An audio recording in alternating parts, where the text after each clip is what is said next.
Chers amis, bonjour.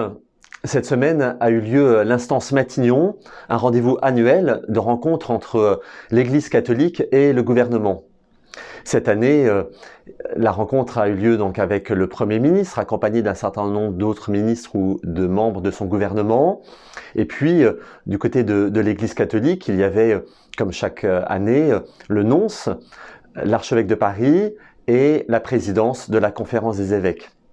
Un certain nombre de sujets étaient à l'ordre du jour, comme l'actuelle crise et pandémie, avec la situation particulière des jeunes, la situation aussi liée au projet de loi éthique, le projet de loi aussi laïcité, et également l'écologie, puis la lutte contre les abus dans l'Église.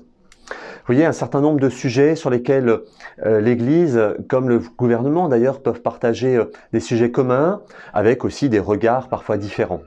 Cette rencontre s'est passée dans un climat très convivial, et je crois aussi vraiment d'estime des uns des autres, en particulier de la responsabilité que porte le gouvernement, comme chaque évêque dans son diocèse et ici au niveau de la conférence. Deux exemples que je voudrais vous partager sur cet échange qui a eu lieu au cours de cette instance. Un focus a été porté sur la situation des jeunes, qui, on le sait, est une population particulièrement touchée.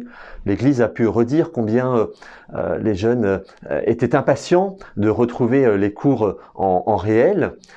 Qu'ils étaient aussi très attentifs à la situation des plus fragiles et qu'ils étaient prêts à s'engager pour eux, et également combien la foi les aidait dans cette épreuve.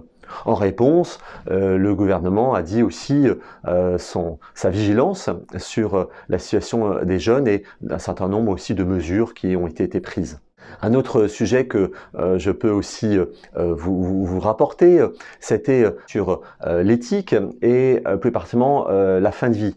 Vous savez sans doute que à l'Assemblée nationale comme au Sénat, des projets de loi portés par des parlementaires veulent représenter le projet d'euthanasie.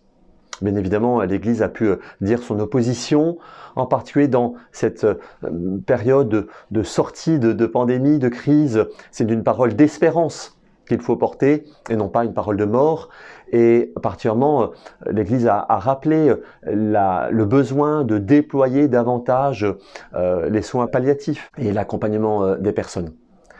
Beaucoup de sujets donc ont été partagés. La conclusion était aussi de pouvoir dire qu'il était nécessaire, avec le dialogue qui se fait pendant cette rencontre, mais aussi un certain nombre de notes qui sont envoyées, l'importance du suivi de cette instance pour pouvoir, par exemple, dans quelques mois, refaire le point sur les différents sujets évoqués.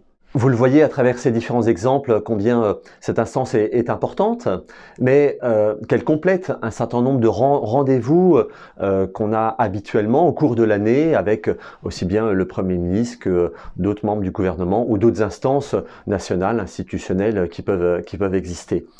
L'importance aussi du dialogue et de pouvoir aussi au cours d'une rencontre échanger des points de vue pour rechercher le bien commun. À très bientôt.